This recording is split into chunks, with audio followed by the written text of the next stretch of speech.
Bodybuilding, in its introversion, is the most platonic of all sports because it distills the principle of physical performance and delivers it as an archetypical image.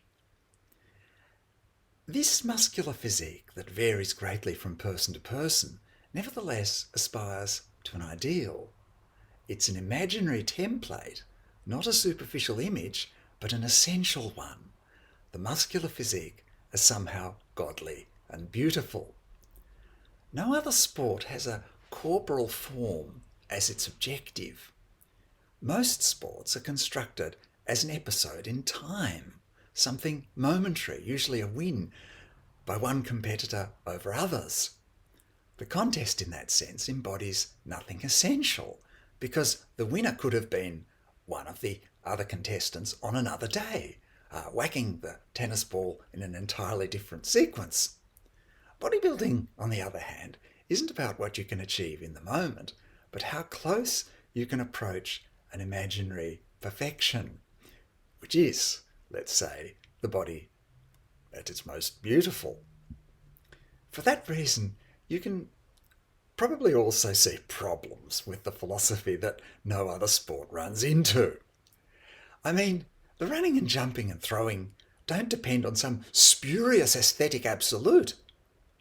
I think in an inclusive culture, it's quite hard to maintain that there ever is a gold standard in human appearance or a peculiarly godly archetype that some people approach and others are prevented from ever attaining.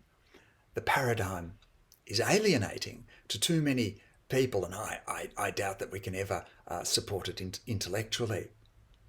And also, bodybuilding has been made into a sport with contestants who compete with one another over the best body, just as another lot will compete over the furthest long jump.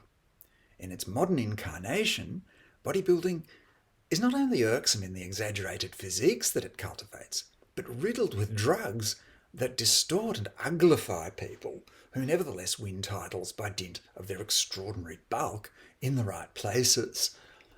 Mr. Olympia is a freak show.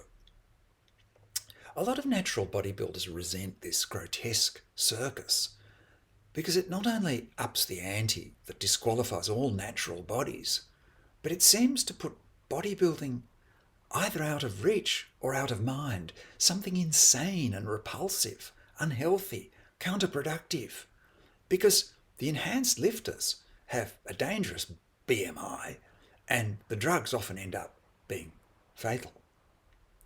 So when we posit bodybuilding as embodying a lofty platonic ideal, we'd have a tough time convincing anybody normal. Thanks, guys.